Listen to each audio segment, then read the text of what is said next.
I'm coming very, very close to having these amazing 1969 George Cleverley finished. If you've seen the previous videos, you'd have watched, you know, well, they were in a horrifying state. It's taken an awful long time to get them to this level. Let me just turn off the LED because it's giving off a bit of a glare. I can never work out whether it's better to work in the daylight with the LED or without. But let's try a bit of each.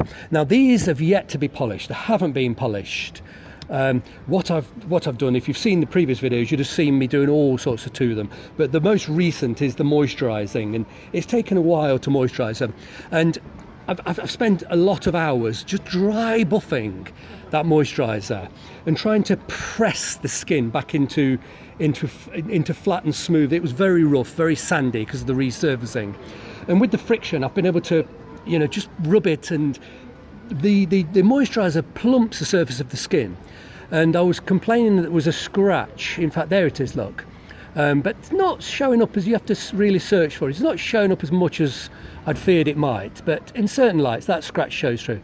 And there's a slight chip in the toe there.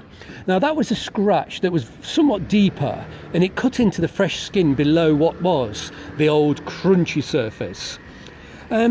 But I can live with that. You know, I'm fairly happy. You know, there's still no polish on these. I'll be polishing these probably tomorrow, but they need a bit more dry buffing. In fact, I'm just going to change the cloth. I've got another one in my pocket. This one's even softer. So even though they do look polished, they're not. I just want to get the best possible shine, the best possible gloss before I do any polishing whatsoever. Otherwise, you know, you're working harder with the polish, trying to hide a multitude of sins. So, but it's amazing what can be brought back. If you look through the old videos, these were shocking. They had like it was almost, the surface of them was like crackle glaze. The acres and acres of old polish which had dried up and cracked, and the skins themselves below had started to crack because that polish had never been removed. It had never been removed to allow moisturiser, which I've now done. I've reversed that process somewhat, taken off the very, very heavy cracking. And these skins are now fully absorbed and fully saturated with moisture. They're in exceptionally good condition now. Yes, they look old, but they're very, very flexible. These are not going to crack again. Now, probably tomorrow I'll start the process of building up the polish. But I just want you to see them at this stage. Let's once again turn that light off.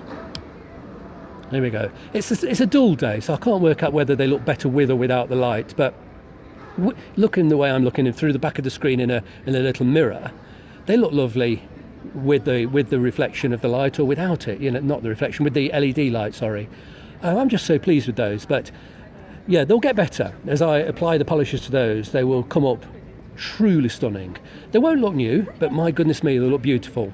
And once I get these sort of finished and on my feet after this, it's been a monumental restoration. It's taken me well over a year, bitting and bobbing and faffing about. I'll get these on my feet, and I'm going to sort of start working on other pairs. And I've got so many that are due to be restored. I've had these about 5 or 6 years. It's taken a long time to get round to completing this pair, but perhaps another 12 hours of buffing and polishing and they will be on my feet. I couldn't be happy with them. It's definitely been worth the effort. And you know, if you've sort of watched the films all the way through, thank you for having the patience to watch over these months. Some people have been, you know, sending me messages, why don't you just get on with it, get it finished? But it's not as simple as that. I work a lot, I've got businesses, I travel a lot, and I do this in my spare time. And sometimes I just don't have the physical effort. It's a lot of physical effort. So a restoration can be dragged out over a period of a year or so. But you'll see these get polished tomorrow, and over the next couple of days you'll see them get buffed up, and hopefully by the weekend they'll be even on my feet.